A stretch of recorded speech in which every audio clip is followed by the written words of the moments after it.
Ton nom est infiniment grand, que ton nom est infiniment grand.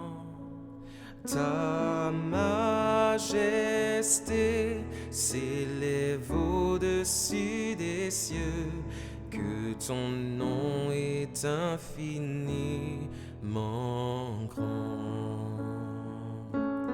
Ton nom est infiniment grand, Jésus, que ton nom est infiniment grand. Ta majesté s'élève au-dessus des cieux, que ton nom est infiniment grand. Ô Dieu, très haut, que ton nom est infiniment grand. Ô Dieu éternel, que ton nom est infiniment grand. Ta majesté s'élève au-dessus des cieux, que ton nom est infiniment grand. Déclarons-le, ton nom. Ton nom est infiniment grand, au-dessus de tout. Ton nom est infiniment grand. Oui, ta majesté s'élève au-dessus des cieux, que ton nom est infiniment grand, mon Dieu. Ton nom est infiniment grand dans ma vie, que ton nom est infiniment grand. Ta majesté, elle s'élève au-dessus des cieux, que ton nom est infiniment grand. Ô Dieu, très haut, que ton nom est infiniment grand. Ô Dieu éternel, oh mon Dieu, que ton nom est infiniment grand. Oh Dieu, très haut, que ton nom est infiniment grand, Seigneur. Oh Dieu éternel, que ton nom est infiniment grand, Seigneur. Ta majesté s'élève au-dessus des cieux, que ton nom est infiniment grand, Jésus. Ta majesté, elle s'élève au-dessus des cieux, que ton nom est infiniment grand, que ton nom est infiniment grand, Jésus. Ton nom est infiniment grand.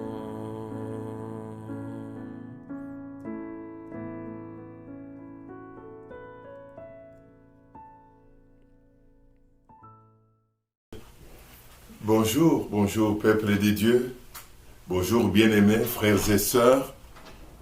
J'espère que vous avez passé une belle journée dans toutes vos activités. Je bénis le Seigneur qui nous a accordé, qui vous a accordé et qui nous donne le temps de nous mettre ensemble pour étudier sa parole. La Bible est la parole de Dieu.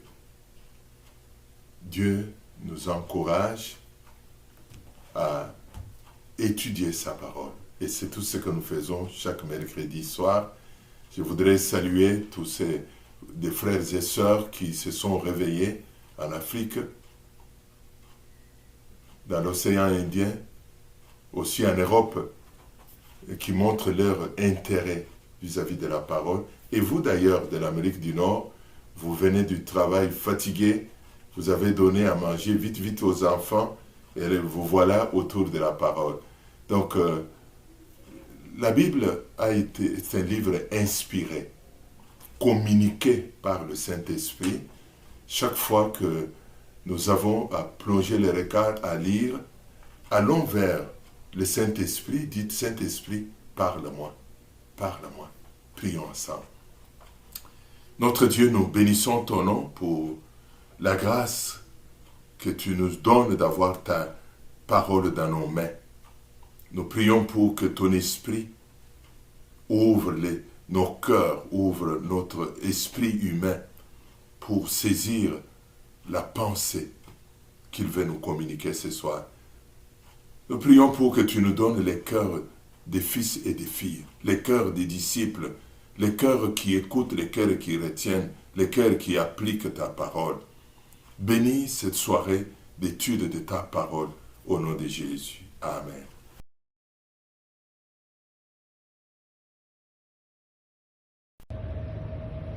Bonjour, moi c'est Patricia. Bienvenue à l'étude biblique de cette semaine. Je viens vous présenter des réponses aux questions de la semaine et je voudrais prendre cette opportunité pour remercier le révérend Joseph Kabouya pour ce privilège de répondre aux questions et de lui dire merci aussi pour tous les enseignements qu'il nous donne chaque mercredi. Donc la première question était de lire Jacques 3 et de tirer 2 leçons. Donc, j'aimerais tirer les leçons en provenance d'abord du verset 5 qui dit « Il en va de même pour la langue. C'est un petit organe, mais elle se vante de grandes choses. Ne suffit-il pas d'un petit feu pour incendier une vaste forêt? Parlons d'expérience. Le pouvoir de la langue est immense. Il y a tellement de pouvoir sur cette langue. Les paroles que nous prononçons peuvent même blesser plus que quelqu'un qui prend un couteau et qui poignarde quelqu'un. Parce que les paroles, quand elles sortent, on ne peut plus les reprendre. Donc, je voudrais vous inviter à vraiment faire attention aux paroles que vous prononcez, que ce soit les paroles même de bénédiction, que les paroles de malédiction. Il faut faire attention, réfléchir 2 fois et se dire, si Jésus était là à ma place, est-ce qu'il allait dire ça? Est-ce qu'il allait parler, il allait prononcer cette parole-là? Donc, la langue est un petit organe, mais elle a un pouvoir immense, même plus que le cerveau, plus que les jambes que nous avons pour marcher. Donc, encore une fois, faisons attention aux paroles que nous prononçons. Puis la deuxième leçon, c'est dans le verset 17 qui dit ceci. Au contraire, la sagesse qui vient d'en haut est en premier le pur. De plus, elle aime la paix, elle est modérée et conciliante, pleine de compassion. Elle produit beaucoup de bons fruits. Elle est sans parti pris et sans hypocrisie. Dans le livre de Proverbes, la parole nous dit que la crainte de l'Éternel est le commencement de la sagesse. Donc, celui qui craint l'Éternel, il va se comporter d'une certaine façon. Il va rechercher la paix avec tous, comme le livre d'Hébreux dans le chapitre 13, de rechercher la paix avec tous, d'être vrai dans toutes choses. On a vu dans la prédication du dimanche que les amis que David avait, c'était des vrais amis. Donc, c'était des amis qui cherchaient l'intérêt d'abord de leur ami David avant même pour eux-mêmes. On parle de Jonathan, on parle ici de Nathan. Donc, c'est ça. Donc, pour être sage, ce n'est pas juste avoir des bonnes notes à l'école, ce n'est pas juste de connaître tous les livres du monde, mais c'est d'abord savoir, est-ce que dans mon entourage, je me comporte bien avec ceux-là autour de moi? Est-ce que je suis vrai envers mes amis? Est-ce que je suis vrai envers mes frères et sœurs? Est-ce que je suis vraiment sans hypocrisie? Est-ce que je suis vraiment contente quand quelqu'un est content ou bien je suis contente perte de vue, mais par derrière, je médis la personne. Donc, mes amis, faisons attention, ayons la sagesse qui vient de Dieu. Si on en manque de sagesse, celui qui est Dieu, qui est là-haut, que nous prions chaque jour, il est capable de nous donner la sagesse, de pouvoir vivre avec les autres et s'entendre avec les autres. Amen. La deuxième question, c'était de citer un héros de la foi qui, par son modèle d'engagement, m'a inspiré. Donc ici, je vais parler de Job. Nous connaissons tous Job qui était très riche, il avait plein d'enfants, il craignait l'Éternel, il servait l'Éternel, il intercédait pour ses enfants, il intercédait pour sa famille. Et puis soudainement, à un rien de doigt, un claquement de doigts, il a tout perdu. Tout perdu en une seconde. Et dans tout ça, il est resté attaché au Seigneur. Ça prend une très grande foi d'être dans une certaine position et puis du jour au lendemain se retrouver dans un état de désespoir. Mais Job, dans tout ça, il n'a pas désespéré. Sa femme lui a dit, maudit Dieu et meurs parce qu'il t'a abandonné. Les amis ont dit, maudit Dieu et meurs. Mais jusque-là, Job a dit, non, je ne maudirai pas l'Éternel. Au contraire, l'Éternel va me secourir. Puis je lis dans le chapitre 5, le verset 8 qui dit, pour moi, j'aurai recours à Dieu. Oui, c'est à Dieu que je présenterai ma cause. Vous voyez ici que Job, dans tout, il disait que non, je sais que c'est l'Éternel qui va me sauver. J'ai pas besoin des amis, j'ai pas besoin de ma femme de me dire que non, maudit le Seigneur, mais je sais que c'est le même Dieu là qui a pris, qui va me remettre. Donc, soyez encouragés. Je sais pas c'est quoi les situations par lesquelles vous traversez. Ayez la foi de Job en sachant que Dieu qui reprend, Dieu qui châtie, à un moment donné, il remettra aussi si on reste attaché à lui. Soyez bénis. Bonjour peuple de Dieu, mon nom est Merveille Choukou. Je viens auprès de vous aujourd'hui en disant merci au Seigneur et en remerciant aussi le docteur Joseph Kabouya, mon père, de m'avoir accordé cette opportunité de m'avancer auprès de vous afin de proposer mes réponses concernant la formation ou l'étude biblique du mercredi passé, donc le 12 mai. Alors, il s'agit de 3 questions. La première qui dit « À qui doit-on donner le micro pour enseigner dans l'église locale ?» Relever 3 conditions. Alors, de ces faits, moi j'avais dit avoir un modèle de vie exemplaire, une moralité pieuse pour enseigner pas seulement en parole, mais aussi en acte.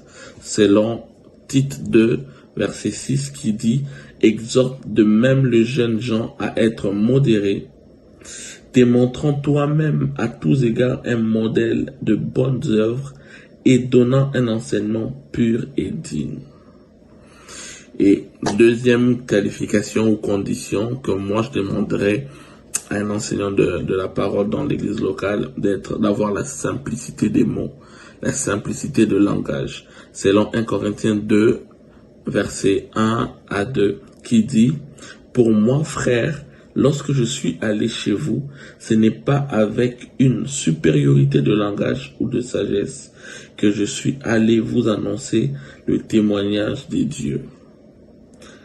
Car je n'ai pas eu la pensée de savoir parmi vous autre chose que Jésus-Christ et Jésus-Christ crucifié. » Donc avoir une certaine simplicité de langage pour permettre à ce que la personne qui t'écoute, pour permettre à ce que les gens qui auditionnent ton message puissent avoir la capacité de capter la pensée de Dieu que tu es en train de maner dans ta bouche. Aussi, moi j'ai marqué que la personne qui enseigne doit avoir la puissance. Comme il est écrit dans 1 Corinthiens 2, 4, 5. Et ma parole et ma prédication ne paraissent pas sur les discours persuasifs de la sagesse, mais sur une démonstration de l'esprit et de la puissance, afin que votre foi fût fondée non sur la sagesse des hommes, mais sur la puissance des dieux. Donc, il faut que la personne qui apporte la parole ne nous donne pas seulement une parole, mais qui nous donne une parole qui peut transformer nos vies. Et cela émane d'une puissance que la personne qui enseigne doit être dotée, que Dieu doit accorder à la personne qui enseigne. Ça, c'était la première question répondue. Alors, la deuxième question, c'était selon 1 Timothée 3 et Tite 1, relever 5 qualités morales d'un prédicateur. Il y en a tellement, mais j'ai relevé juste 5 comme il a été demandé. Alors, j'ai marqué que un prédicateur de la parole de Dieu doit être irréprochable, pacifique, il doit être attaché à la vraie parole telle qu'elle a été enseignée, enfin qu'il soit capable d'enseigner selon la sainte doctrine et de réfuter le contradicteur. Et la quatrième, j'ai marqué qu'il ne soit pas arrogant parce qu'il a cette opportunité, parce que Dieu lui a accordé cette opportunité de s'avancer devant les gens, que ça soit pas un objet qui le permet d'être arrogant et qu'il ne soit pas quelqu'un de colérique. Bonsoir et bienvenue à cette étude biblique. Mon nom est Wilhelmine et j'ai été désignée par mon papa, Joseph Kabuya Masaka, pour répondre aux questions de la dernière étude biblique. Donc, les questions. À qui doit-on confier le micro pour enseigner dans l'église locale? Il m'a été demandé de relever 3 ou 4 conditions. Je tiens simplement à préciser que lorsqu'on parle de confier le micro, à mon humble avis, c'est pas seulement pour un culte traditionnel, donc le grand culte du dimanche, mais aussi pour les petits cultes de la semaine. Et donc, à qui doit-on confier le micro? À quelqu'un qui est né de nouveau, c'est-à-dire qui a accepté le Seigneur Jésus-Christ comme son Seigneur et Sauveur et qui est passé par les eaux du baptême, à quelqu'un qui a l'amour de la parole de Dieu, quelqu'un qui aime vraiment la parole de Dieu et qui a une certaine connaissance de cette parole de Dieu, à quelqu'un qui a une bonne conduite à la lumière de la parole de Dieu et à quelqu'un qui est impliqué dans son église locale, quelqu'un qui est un serviteur dans son église locale. La deuxième question, il était question de relever 5 qualités morales d'un prédicateur au regard de 1 Timothée chapitre 3, petite chapitre 1. Et donc, je vais utiliser d'abord le masculin pour alléger la communication parce que ça peut s'adresser aussi à une prédicatrice, ces qualités morales-là. Donc, la première qualité, il s'agit d'un homme irréprochable. Et quand on dit irréprochable, il y a plusieurs choses qui sont englobées là-dedans, mais je vais juste en citer quelques. Quelqu'un qui est fidèle à sa femme, quelqu'un qui est maître de lui-même, quelqu'un qui est réfléchi, qui vit de façon convenable, quelqu'un qui est hospitalier, et quelqu'un qui est capable de bien diriger sa famille et dont les enfants ont une bonne conduite, les enfants qui sont des chrétiens aussi. Deuxième condition, il s'agit d'un homme qui est fidèlement attaché à la parole de Dieu. Troisième condition, c'est quelqu'un qui a une bonne réputation, un bon témoignage, pas seulement chez les chrétiens, mais aussi chez les non-chrétiens. Quatrième condition, il s'agit d'un homme qui est capable d'enseigner. Et en parlant de l'enseignement, papa nous a très bien expliqué dans l'étude biblique précédente ce que ça voulait vraiment dire enseigner. Vous pouvez vous y référer si vous voulez plus le comprendre. Et la cinquième qualité, il s'agit d'un homme qui n'est pas fraîchement converti de peur de se laisser aveugler par l'orgueil et de tomber sous la même condamnation que l'ennemi. Ensuite, la troisième question, il s'agissait au fait de lire Jacques chapitre 3 et de souligner des vérités qui nous interpellent. Alors, ce qui m'a touchée se retrouve précisément dans Jacques chapitre 3 au verset 3 à 11, où la Bible, je vais plus aller sur le verset qui dit que aucun homme, personne ne peut dompter sa langue. La même langue, elle va louer le Seigneur, elle va glorifier le Seigneur, elle va adorer le Seigneur, mais la même langue va aussi maudire ses frères, maudire ses sœurs. Ce que je constate par là simplement, c'est que par nos propres forces, par nos propres moyens, on n'est pas en mesure d'utiliser la langue de façon irréprochable. Et Paul condamne cela parce qu'il dit que cela ne doit pas être ainsi. Alors je pense que quelque part, si Paul le condamne, c'est parce que nous pouvons trouver, et uniquement, je pense, par la grâce de Dieu, par l'aide du Saint-Esprit, le moyen d'utiliser notre langue adéquatement. Et à cela me revient un peu le passage dans Matthieu 12, 34 qui nous dit que c'est de l'abondance du cœur que la bouche parle. Ce qui veut dire que si nous remplissons notre cœur de la parole de Dieu, si nous faisons de la parole de Dieu notre trésor, quand on parle d'un trésor, c'est quelque chose qu'on chérit, c'est quelque chose qu'on garde précieusement, et bien si nous faisons de la parole de Dieu notre trésor, si nous faisons comme la Bible nous le dit dans le psaume 119 au verset 11, si nous serrons la parole de Dieu dans notre cœur afin de ne pas pécher, et bien je crois que si vraiment la parole de Dieu occupe cette place-là, notre langue, donc notre bouche, nous proclamera que la parole de Dieu et notre langue sera en mesure et souvent de bénir au lieu de maudire.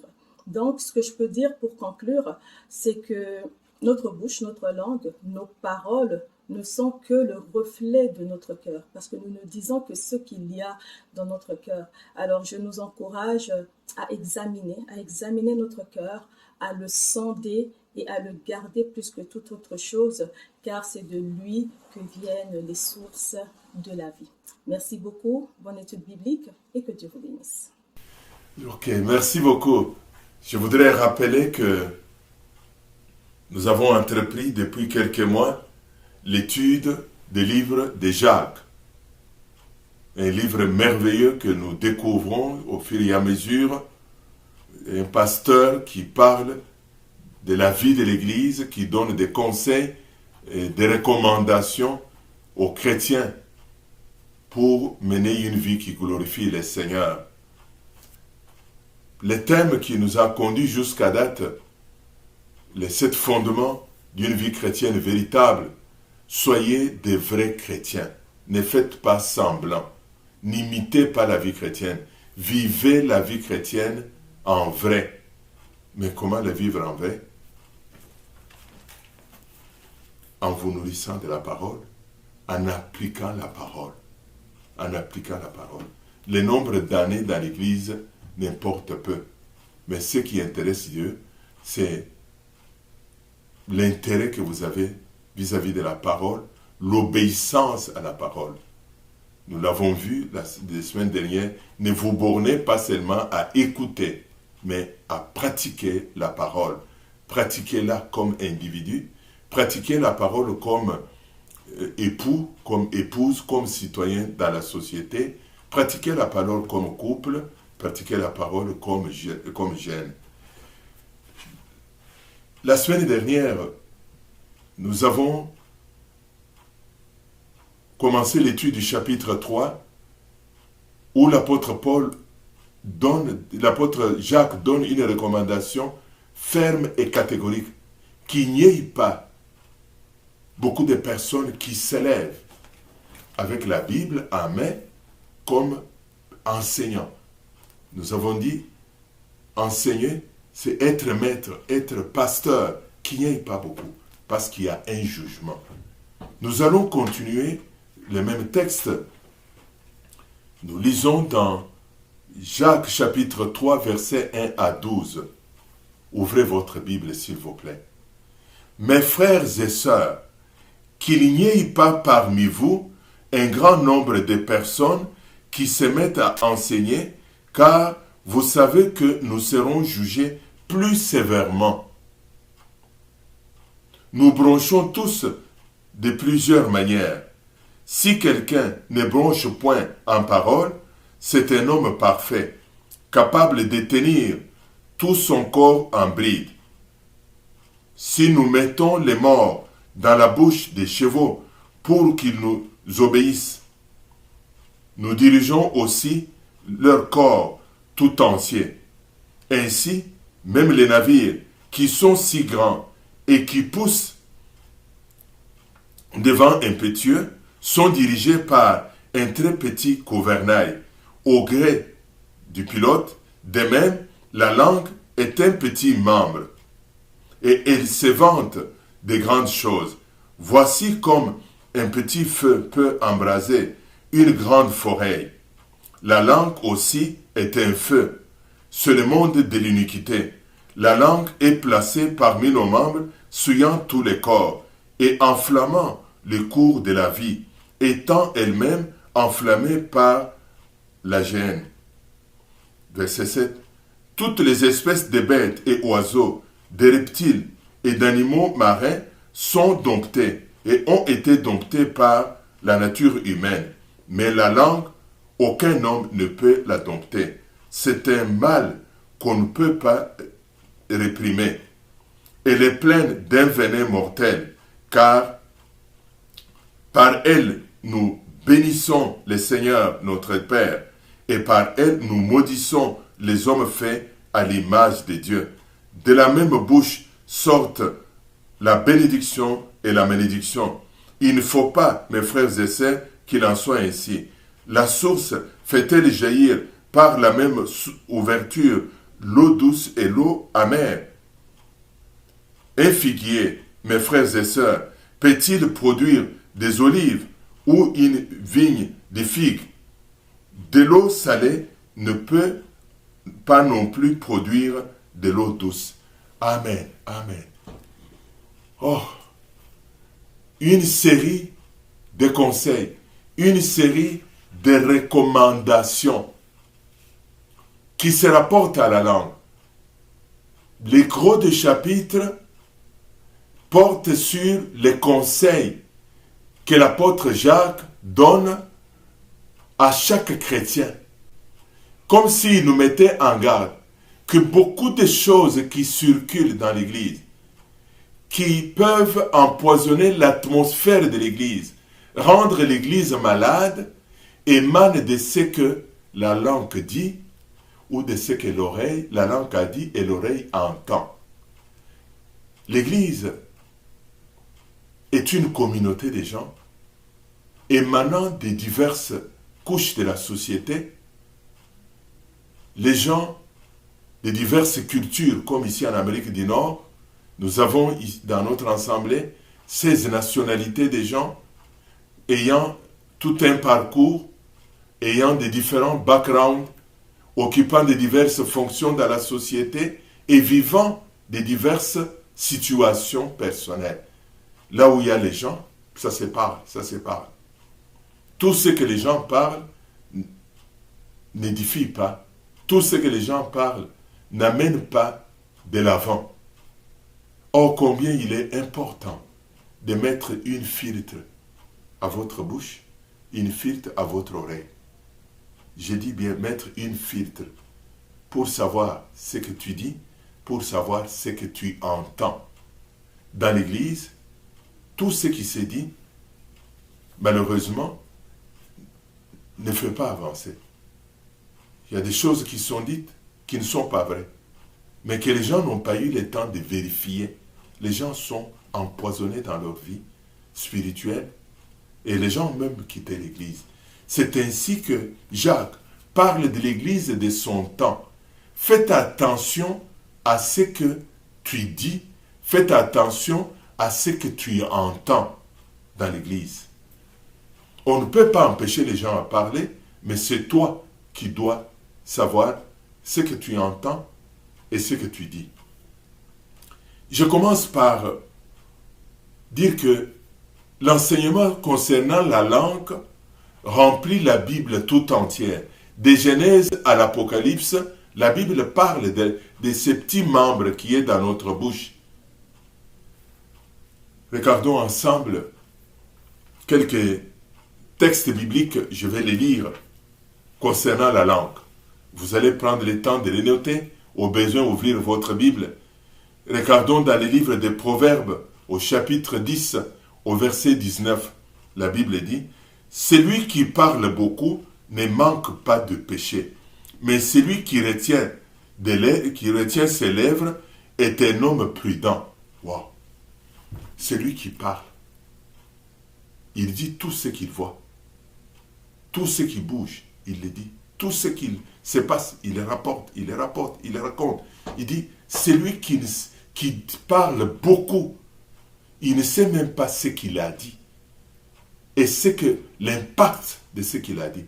Les paroles ont un impact majeur. Les paroles peuvent construire un couple, les paroles peuvent briser un couple, les paroles peuvent bâtir l'église, les paroles peuvent briser l'église, les paroles peuvent bâtir les amitiés, les paroles peuvent briser l'amitié. Faites attention à ce que tu dis. L'apôtre Jacques l'auteur de Solomon, sans doute, des livres des Proverbes, il dit, celui qui parle beaucoup ne manque pas de péché. Parler peu, écouter beaucoup. Au chapitre 13 des Proverbes, nous lisons, verset 3, « Celui qui veille sur sa bouche garde son âme. Celui qui ouvre des grandes lèvres court à la perte. Celui qui veille sur sa bouche. » Nous avons dit de mettre des filtres. Celui qui parle peu protège son âme. Mais celui qui raconte tout, qui parle tout, qui dit tout ce qu'il voit, il y a des situations que tu vois, tu ne les rapportes pas. Tu dis, ça n'édifie personne. Des choses que tu entends, tu ne les rapportes pas. C'est un signe de maturité. C'est un signe de maturité. Vous savez, un enfant de 3-4 ans, des petits parisiennes là, des petits garçons ici à Montréal, de 4-5 ans, ils parlent comme des machines. Parfois, ils disent des choses, qu'est-ce qu'il a dit? Parce que c'est un enfant. Mais quand tu as atteint la maturité, tu as atteint un certain âge, tu dois mesurer l'impact de ce que tu dis. Et ce que j'ai dit là, ça bénit quelqu'un, ça édifie quelqu'un. Oui, j'étais témoin, j'étais présent. Mais ce que j'ai dit là peut avoir des effets dévastateurs. Je suis un adulte, je me retiens. Tout n'est pas à dire, tout n'est pas à rapporter. Avoir un discernement. Il dit que celui qui veille sur sa bouche garde son âme en paix et dort bien. Parler peu, rapporter peu. Nous allons au chapitre 21, encore des livres des Proverbes et des livres de sagesse. Celui qui veille sur sa bouche et sur sa langue préserve son âme des angoisses, des troubles. Celui qui veille, tu veilles, il veille sur ce qu'il dit. Il est maître de sa langue. Il est maître des conversations. Maître, quand il est assis avec les gens, il veille sur ce qu'il dit. Il veille sur ce qu'il entend. On commence certaines conversations, il s'arrange pour quitter les lieux. S'il n'a pas le courage de dire, écoute, il n'est pas présent, ne parlons pas de lui. Ne parlons pas de ces affaires-là. Ne parlons pas des personnes absentes. Nous ne savons pas jusqu'où on va se rendre. Il dit, bon, je préfère me lever et partir. Il préserve son nom, pour que son nom ne soit pas cité un jour pour dire, lui aussi était présent, elle aussi était présente. Protégez votre nom. Protégez. Le nom, c'est quelque chose d'important. Qu'il ne soit pas, ton nom ne soit pas mêlé à des témoignages, pour que tu viennes témoigner. Oh, ma soeur telle était aussi présente quand nous étions là. Mon frère tel était aussi présent. Et il était là. Non, tu dis, je ne veux pas que mon nom soit cité dans des choses sales. Quelqu'un dit Amen. Nous lisons un dernier texte dans les livres d'Ecclésiaste, au chapitre 5, au verset 1 à 2. Prends garde à ton pied. Lorsque tu entres dans la maison de Dieu, approche-toi pour écouter, plutôt que pour offrir des sacrifices des insensés, car ils ne savent pas qu'ils font mal. Ne te presse pas d'ouvrir ta bouche, et que ton cœur ne te hâte pas d'exprimer une parole devant Dieu, car Dieu est au ciel, et toi tu es sur la terre, et que tes paroles soient donc peu nombreuses. Encore une fois, un conseil à ceux qui entrent dans la maison de Dieu. Vous savez, quand nous arrivons dans la maison de Dieu, comme chrétiens, comme fidèles, nous faisons connaissance à ceux qui nous ont précédés, nous allons faire connaissance à ceux qui vont nous suivre, nous tissons des relations de communion fraternelle. Nous devons veiller à ce que nous disons dans nos relations, dans nos rencontres. Nous devons dire ce qui édifie, ce qui motive, ce qui encourage, ce qui fortifie, ce qui aide nos frères et sœurs d'avancer. c'est ce que Salomon dit dans le livre d'Ecclésiaste, ne te presse pas d'ouvrir la bouche, toi qui entres dans la maison de Dieu. Ne te presse pas. Sans doute, il y a des situations qui se passent dans l'église que nous pouvons voir, que nous pouvons entendre. Nous pouvons en être témoins sans doute. Mais nous ne sommes pas obligés de prendre le téléphone et d'appeler à gauche et à droite. Nous allons souiller les oreilles de ceux qui étaient absents, qui n'auront pas le temps de vérifier des faits et qui probablement ne sont pas mûrs spirituellement, et ça va empoisonner leur vie chrétienne et les empêcher d'avancer dans la foi. Revenons maintenant dans le livre de Jacques, dans l'épître de Jacques, pour regarder des images que Jacques utilise concernant la puissance de la langue. Parce que Jacques veut montrer que la langue est un membre puissant. La langue peut détruire, ce que la langue dit, peut détruire un couple. Je l'ai dit et je le répète. Ce que la langue dit peut bâtir un couple. Ce que la langue dit peut bâtir des relations de longue date, les ravager. Et il utilise des images saisissantes, des images qui interpellent. Il en emploie 3. Première image, il compare la langue aux morts qui permettent de contrôler le cheval. Le cheval est un animal puissant. Au verset 3, vous voyez comment le cheval court, il bondit, il fait les pas. On ne peut pas le maîtriser. Mais on vient avec des métaux qu'on a fabriqués, on les met ici. On les attache le long disons, sur ses membres, et avec des cordes, on les tire, on dirige tout son corps, malgré sa force, pour dire que la langue est comme les morts. Il faut la contrôler, il faut gérer la langue, gérer ce que la langue dit, être maître de sa langue, c'est ce qu'il dit. Deuxième image, il parle de gouvernail, de bateau. Il dit que un grand bateau qui porte comme celui qui a bloqué le canal de Suez il y a 2 semaines, avec des milliers de tonnes de marchandises. Mais le bateau se lance, il fait face à des tempêtes, à des vents impétueux sur l'océan. Il les traverse, mais en dessous des bateaux, il y a l'hélice, un petit gouvernail, un tout petit, qui commande le bateau de se tourner à gauche ou à droite, d'aller vers le quai, de s'arrêter au bon gré du capitaine.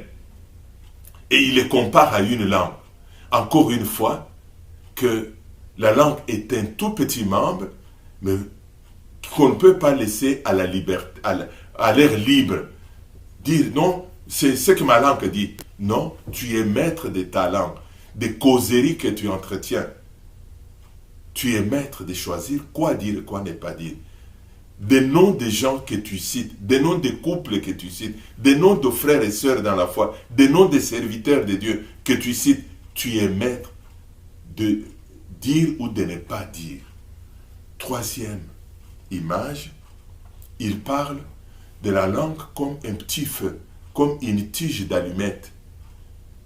Une grande forêt, on vient avec une tige d'allumette, au verset 5, où il montre que ce que la langue dit peut détruire toute une église. Ce que la langue dit peut détruire tout un ministère.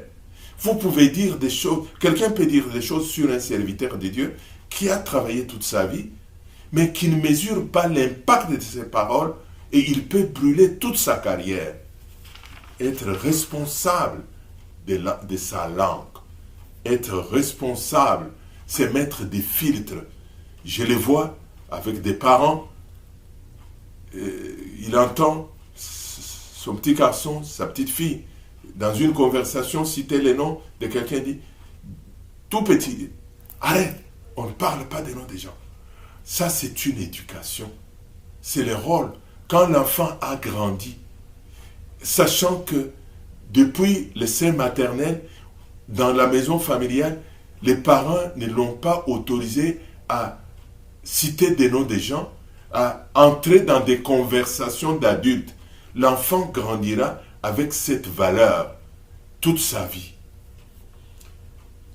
Après cette observation, je voudrais aborder un point particulier de la langue contrôlée. Nous venons de dire que la langue est un petit membre qui peut provoquer des dégâts, parfois irréparables, dans un couple, dans une famille, dans une église locale, dans les cercles d'amis. Je voudrais répéter cette parole tout au long de cette étude. Que les paroles dites par la langue peuvent miner, détruire, ravager, porter des dégâts à long terme, des dégâts parfois irréparables dans une famille, dans une église locale. Il y a des églises qui ont éclaté à partir de ce que les gens parlent. Vous entendez, mais qui a dit? Ça a commencé où? Ça a commencé où? Des cercles d'amis. L'ennemi peut se servir d'un chrétien mal affermi, d'un chrétien distrait, d'un chrétien qui n'a pas été, qui n'a pas atteint la maturité spirituelle, et il met des paroles dans sa bouche et il raconte des choses. Alors, la langue incontrôlée dont nous parlons fait des blagues, des moqueries ou des plaisanteries blessantes. Et puis, continue à rire, mais sans se rendre compte que j'ai blessé quelqu'un. La langue incontrôlée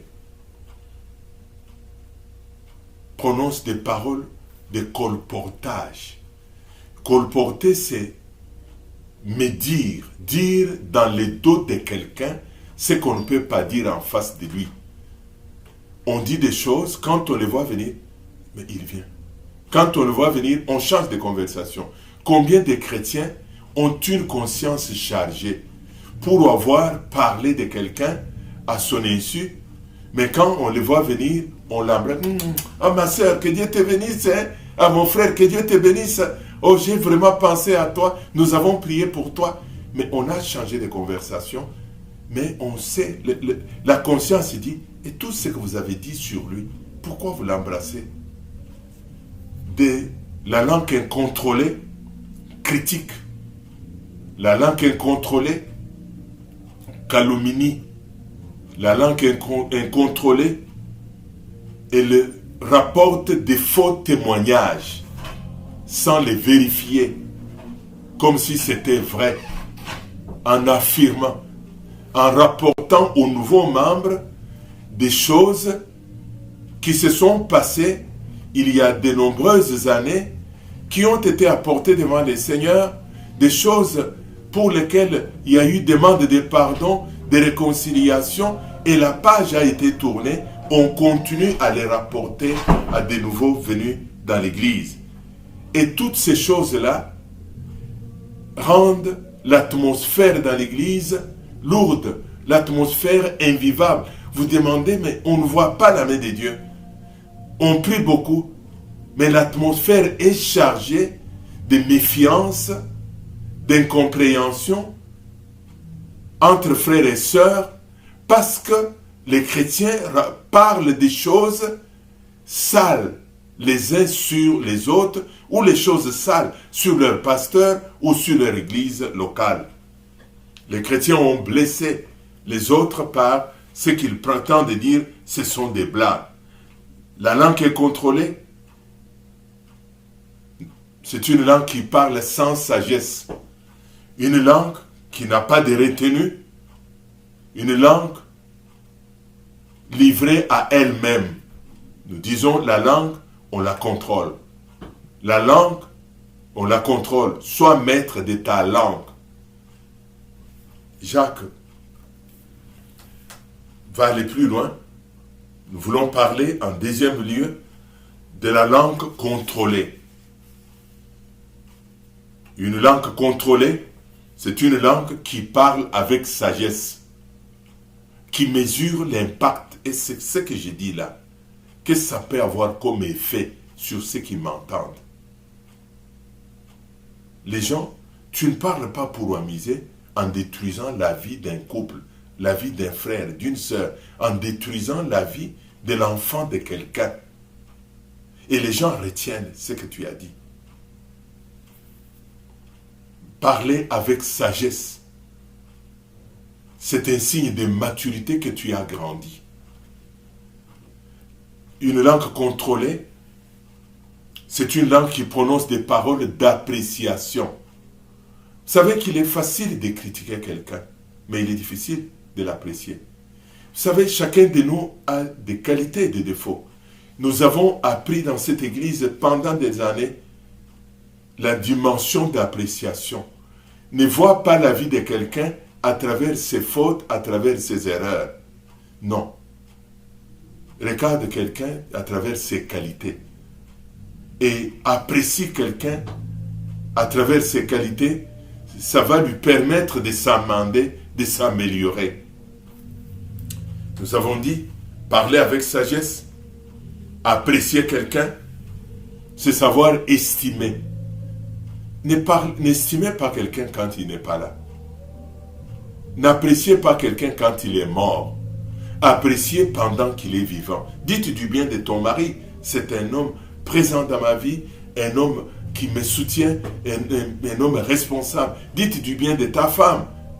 Dites du bien de tes enfants. Ne critiquez pas tes enfants. Apprécie-les.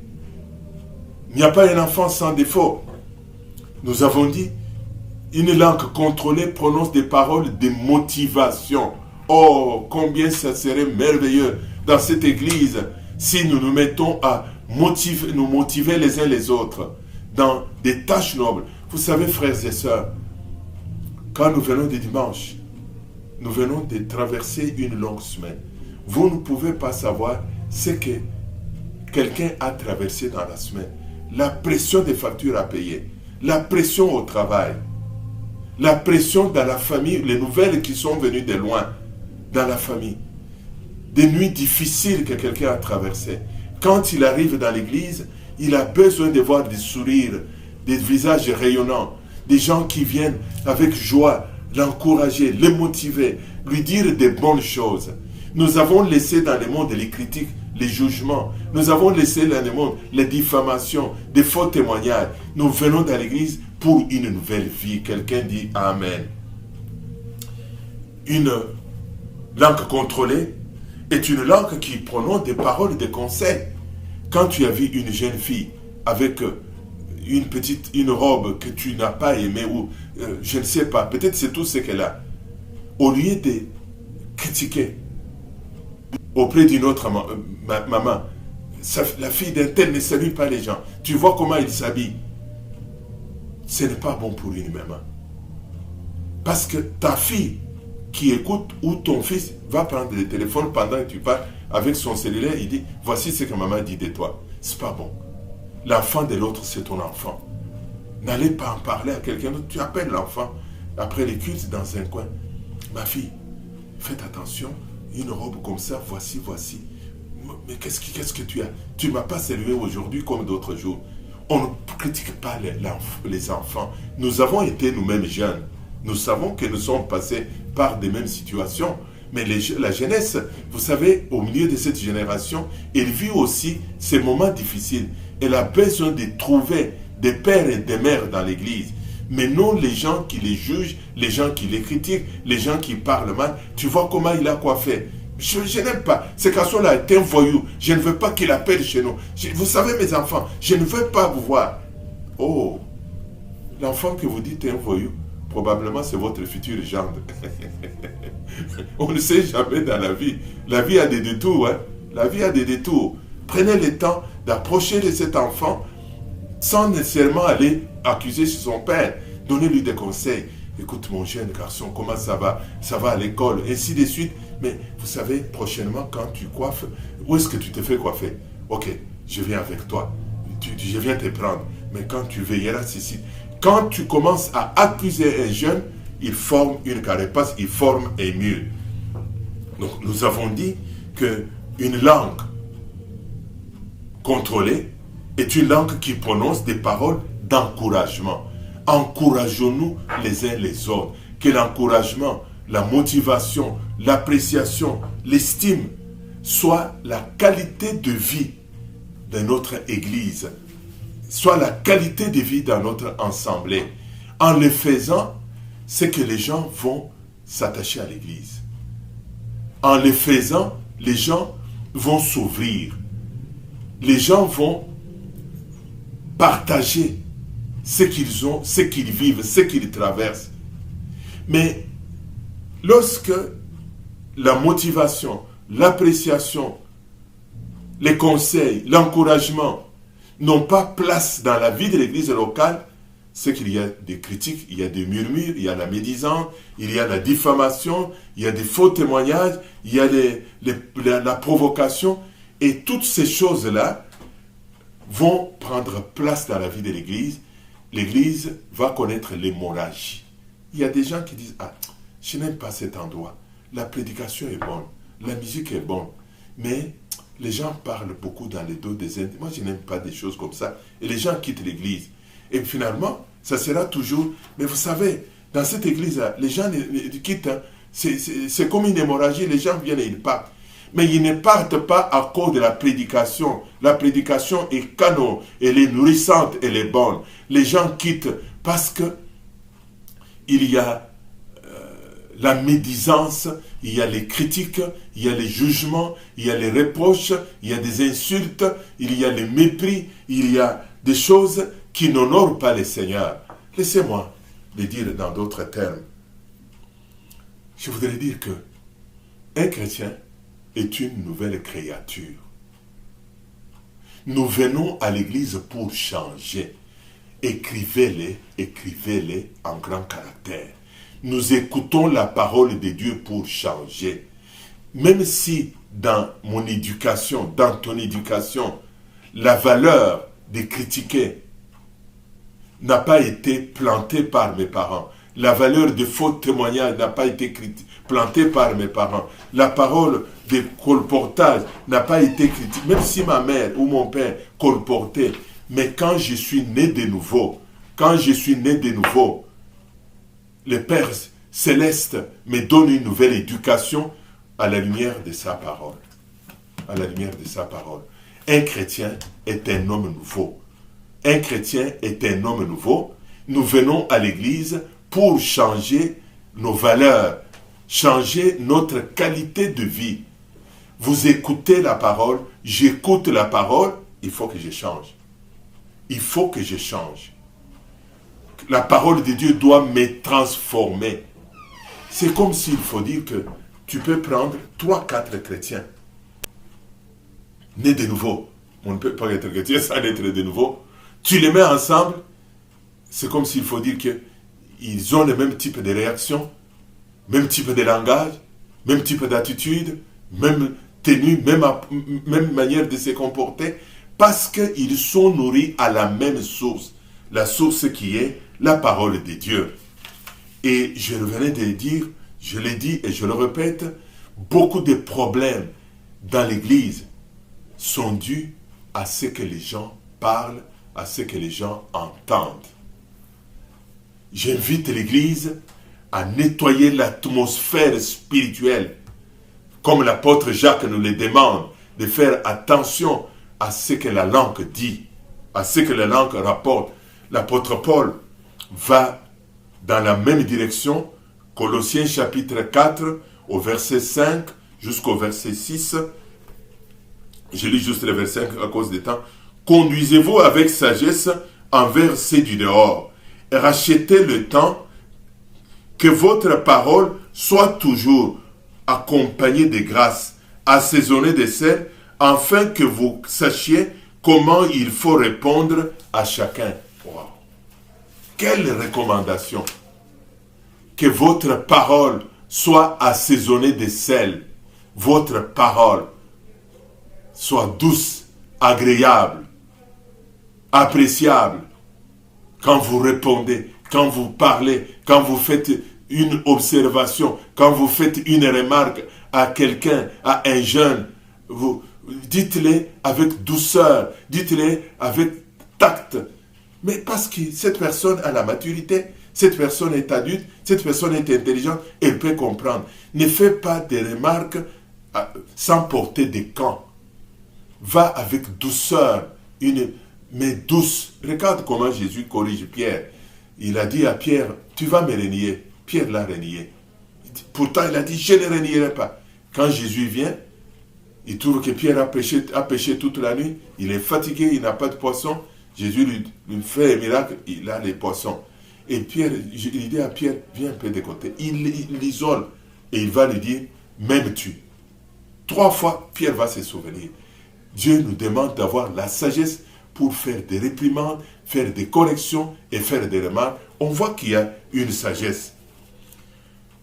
Nous venons à l'église pour écouter la parole de Dieu et pour changer. Quelqu'un peut le répéter? Je pars à l'église pour écouter la parole de Dieu et pour changer. Change, change, change. Il est temps de changer la manière de parler. Il est temps de changer ce que tu dis, de changer ce que tu entends, mais de filtres. Quand tu le feras, tu aideras beaucoup. Il est temps d'arrêter quelqu'un qui commence des conversations en citant les noms des gens. Dès qu'il commence les noms, tu dis, ma soeur, moi je n'aime pas citer le nom de quelqu'un qui n'est pas présent. Vous avez arrêté. Vous avez arrêté. Vous avez arrêté un maillon. Vous avez arrêté un maillon. Vous ne pouvez savoir les biens que tu as fait à celui qui cite les noms, les biens que tu as fait à l'église tout entière, en arrêtant de citer les noms des personnes absentes. Nous allons tirer la conclusion. Une manière, nous venons de parler de la manière d'utiliser notre langue. Nous devons utiliser notre langue avec sagesse. Nous devons utiliser notre langue pour bénir, pour édifier, pour encourager, pour motiver, pour enflammer des hommes et des femmes. Protégeons des vies, protégeons l'Église, protégeons des familles par ce que nous disons. Allons-y avec sagesse, avec discernement. Des situations arriveraient toujours, là où les gens vivent. Nous sommes sur la terre. Quand ça arrive dans une famille, ça arrive dans un couple, ça arrive dans la vie d'un jeune, il faut simplement dire, est-ce que ça édifie quelqu'un? Ce que je viens d'assister, ce que je viens de voir, ça ne l'édifie pas. Garder certaines personnes habillées dans la vie de l'Église, dans la vie de nos amis. Oui, c'est qu'il nous ne cachons pas les mal, mais nous devons savoir à qui les rapporter, comment les dire, comment traiter. Et quand c'est traité, habillons notre bien-aimé et continuons la marche, laissons les guérir. Je ne dis pas de couvrir le mal. Nous devons reprendre celui qui agit dans le mal, mais les reprendre avec amour, les reprendre avec sagesse et en même temps les laisser habillés. Jésus laissait les gens habillés. Les apôtres laissaient les gens habillés. Faisons-les comme ça. Créons un environnement habitable à la citadelle. Créons un environnement de sagesse à la citadelle. Et c'est ta responsabilité, c'est ma responsabilité, c'est la responsabilité de chacun de nous. C'est la responsabilité de chacun de nous. Si quelqu'un te posait la question, pourquoi tu vas à l'église tous les dimanches? Tu lui dis pour écouter la parole de Dieu pour changer. Amen. Amen. Nous allons noter des questions d'études. La première question, résumer ou donner 3 recommandations que l'apôtre Jacques emploie sur l'usage de la langue. 3 recommandations. Deuxième question, donner 3 exemples bibliques qui montrent la sagesse dans l'usage de la langue. 3 versets dans la Bible sur l'usage de la langue. Et pour terminer, lisez encore une fois le chapitre 3 à partir du verset 13 jusqu'au verset 18. Soulignez des vérités qui vous frappent. Nous allons terminer. Je vous rappelle les réunions des semaines. Il n'est pas tard de souhaiter la bonne fête à une mère. Nous avons eu la fête des mères dimanche dernier, mais la mère c'est tous les jours. Mère comme épouse, mère comme maman, mère comme marraine, mère spirituelle, mère comme femme sage. Il y a toujours une femme qui a pris soin de toi à un moment ou à un autre de la vie. C'est une mère. Si vous aviez oublié, un coup de fil, envoyez une carte, dites les mots d'appréciation. Nous allons prier ensemble. Notre Dieu, nous voulons humilier nos cœurs toutes les fois que nous avons utilisé notre langue de la mauvaise manière pour juger, pour critiquer, pour reporter des faux témoignages, pour calomnier. Notre langue a blessé un frère, une sœur, a blessé ton Église. Nous te demandons pardon. Donne-nous la sagesse pour savoir comment utiliser notre langue. Nous prions notre Dieu pour chaque frère, chaque sœur dans l'Église, que tu lui donnes la maturité dans l'usage de la langue pour ta gloire. Bénis cette soirée au nom de Jésus-Christ. Amen. Amen. Que le Seigneur vous bénisse. Bonne soirée à tous. Bonne nuit.